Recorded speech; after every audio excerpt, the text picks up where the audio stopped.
Der Hersteller Xilinx ist bekannt für seine preiswerten Komponenten. Dazu zählen unter anderem Netzteile, Lüfter als auch CPU-Kühler. Wenn man im Preisvergleich sich ein bisschen umsieht, dann findet man da einen ganzen Haufen Produkte. Was da natürlich nicht fehlen darf, das ist ganz klar in der heutigen Zeit ein RGB-Produkt und genau das schauen wir uns heute für euch an. Das ist ein preiswerter RGB-Turmkühler, der hört auf den Namen M704 RGB. Wer jetzt sagt, cooler Kühler, aber RGB interessiert mich eigentlich gar nicht, den Kühler gibt es auch mit einem nicht beleuchteten Lüfter, dann in Xilinx Rot. Den gibt es für 26 € circa. Die RGB-Variante bewegt sich bei 30 € und wir schauen uns im Test heute an, ob das Ding was für euch ist und was es dementsprechend auch so kann. Der M704 RGB ist dann ein waschechter Oldschool-Kühler. Er verfügt über keine spezielle Deckelplatte, hat kein asymmetrisches Design und abseits der schwarzen Lackierung und des 120 mm RGB-Lüfters gibt es an dem Teil eigentlich auch nichts Besonderes, was man an dieser Stelle hervorheben kann. Da muss ich allerdings anmerken, Oldschool muss überhaupt nicht schlecht sein. Daher ist es für uns heute sehr interessant, dass wir uns heute mal dieses Budget-Produkt bei uns im Test ansehen. Der Kühler verfügt dann über ein Gewicht von 430 Gramm. Mit einer Höhe von 16 cm gehört er zu den größeren Vertretern im Budgetbereich. Das heißt, für euch habt ihr ein kompaktes Gehäuse. Nachmessen, ob das Teil bei euch reinpasst, dass es da nicht zu Problemen kommt. Man setzt dann als Prozessor Kontaktfläche auf, aus Kostengründen auch Heatpipe Direct Touch. 4,6 mm Kupfer-Heatpipes sind hier angeschliffen und transportieren die Abwärme dann an den Kühlturm weiter. Ansonsten abgeschlossen nach oben ist der Kühler, wie angesprochen, nicht durch eine spezielle Deckelplatte, einfach durch die letzte Lamelle mit dem weißen Xilinx-Schriftzug drauf. Sieht schick aus, oldschool, kann man eigentlich nichts mehr dazu sagen.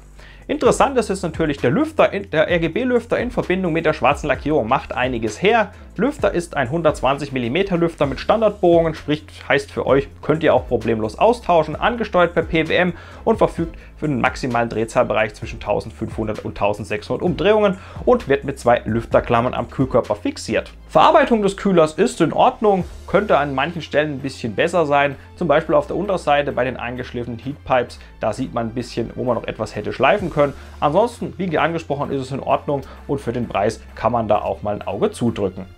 Der M704 RGB passt dann auf alle gängigen Mainstream-Sockel, die es aktuell so gibt. AM4, AM3, FM2, LGA L5X, LGA 2011-3 und LGA 2066. Also da seid ihr dann rundum versorgt mit dem Kühler, egal auf welcher Plattform ihr den einsetzen möchtet. Wer jetzt von euch ein Threadripper-System hat, der muss leider passen, denn da passt der Kühler nicht drauf. Allerdings gehe ich jetzt einfach mal frech davon aus, dass wenn ihr so ein System zu Hause habt, ihr euch wahrscheinlich keinen 30 € Luftkühler kaufen werdet. Kurz ein Blick auf den Lieferumfang, was gibt es denn da dazu? Nun, es gibt den Kühler mit RGB-Lüfter, entsprechend gibt es eine RGB-Weiche, da könnt ihr dann zum Beispiel noch weitere RGB-Lüfter anbinden. Ob das ihr jetzt per Mainboard-Software macht oder mit dem beiliegenden Taster, bleibt euch selbst überlassen, könnt ihr dann alles synchron schalten. Es gibt Montagezubehör für die AMD-Sockel, das sind zwei Bügel, für LGA 2011 bzw. 2066, das sind zwei Bügel und LGA L5X, das sind auch zwei Bügel.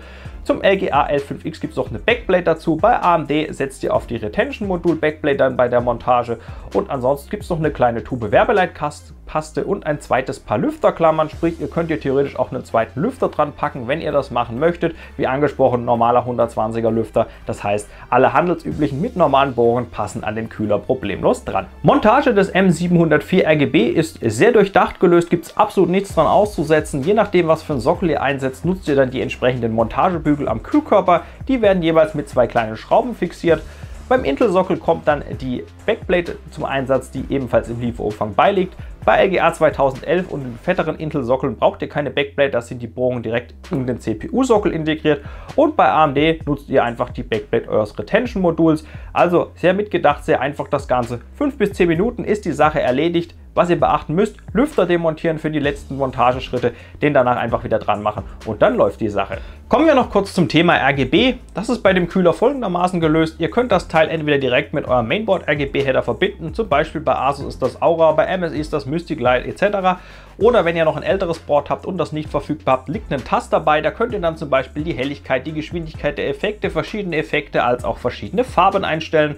Das Ganze wird mit einem Molex-Adapter einfach ans Netzteil angeschlossen und wahlweise auch, wie angesprochen, per RGB-Weiche könnt ihr zusätzliche Lüfter noch dran packen, werden dann alle über dieselbe Steuerung gesteuert und da könnt ihr auch sehr coole Effekte auswählen, wenn ihr jetzt zum Beispiel ein älteres Board im Einsatz habt. Damit ihr wieder einen kleinen Einblick bekommt, wie sieht das denn jetzt eigentlich mit den RGB-Effekten bei dem Teil hier aus, gibt es von uns wieder einen kleinen RGB-Clip und ich würde sagen, wir sehen uns danach gleich wieder.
Leistungstechnisch, da ist der M704 RGB ja ein solider Kühler, gibt es nichts groß dran auszusetzen. Es gibt Kühler, die sind besser, es gibt auch Kühler, die sind schlechter. Für die gebotenen 30 € geht das allerdings in Ordnung.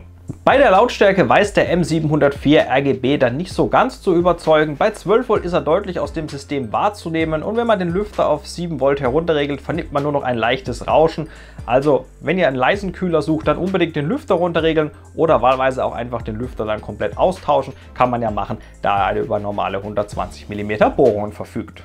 Auch haben wir wieder einige Wärmebildaufnahmen für euch vom Xilinx 704 RGB angefertigt, damit ihr euch ansehen könnt, wie es denn mit der Wärmeverteilung bei dem kleinen Kühlkörper aussieht. Ist Oldschool jetzt also altbacken oder kann der auch heute noch bei euch im System seinen Platz finden? Abschließend können wir sagen, der M704 RGB von Xilinx ist für die angepeilten 30 € ein solider Kühler, gibt es nichts groß dran auszusetzen. Er bietet eine schicke Optik, schwarzer Kühlkörper mit RGB-Lüfter, sieht cool aus. Die RGB-Steuerung übernehmt ihr wahlweise per Mainboard-Software oder per Taster, je nachdem was für ein System ihr zu Hause habt. Der Kühler lässt sich kinderleicht montieren, bietet Platz für hohen Arbeitsspeicher, kann theoretisch mit einem separaten zweiten Lüfter bestückt werden. Die Klammern liegen auf jeden Fall im Lieferumfang bei. Lieferumfang auch noch so ein Thema. Es gibt noch eine RGB-Weiche dazu. Das ist ziemlich cool, wenn ihr noch RGB-Lüfter anschließen möchtet oder irgendwelche Stripes oder was ihr sonst noch in den PC einbauen wollt. Und es gibt sogar eine Tube Wärmeleitpaste dazu. Das für 30 € ist wirklich cool. Kühlleistungstechnisch, ja mein Gott, was soll man groß sagen, er bietet da eine solide Leistung, wie auch vorher schon angesprochen, gibt es nichts groß weiter zu sagen, könnt ihr euch selber ansehen im Diagramm. Lautstärke technisch, da könnte ein bisschen leiser sein, bei 12 Volt ist er deutlich hörbar, bei 7 Volt findet man noch ein leichtes Brummen, aber auch hier, mein Gott, man kann den Lüfter auch austauschen, wenn es einem nicht passt oder man regelt ihn einfach noch ein bisschen runter. Verarbeitungstechnisch, da könnte es ein bisschen besser sein. Das sieht man vor allen Dingen auf der Unterseite beim Heatpipe Direct Touch Anschliff. Da hätte man das Ganze ein bisschen schöner abschleifen können. Ansonsten passt alles und sieht gut aus. Für die angepeilten 30 € und ihr sucht einen günstigen Boxlüfterersatz, ihr wollt Beleuchtung und ihr findet, der Kühler ist einfach schick, euch gefallen die Effekte, dann schaut euch den unbedingt an. Wenn ihr euch den ansehen möchtet, den Link gibt es unten in der Videobeschreibung. Wenn ihr Fragen, Anregungen oder sonst wie immer etwas auf dem Herzen habt, dann nutzt bei uns gerne die Kommentarfunktion. Wir freuen uns auch immer, wenn ihr uns unterstützen wollt, dann lasst uns ein Abo da und einen Daumen nach oben. Ich bin der Jan von TweakPC, vielen Dank, dass ihr wieder bei uns reingeschaut habt und bis zum nächsten Kühler- oder Lüftertest.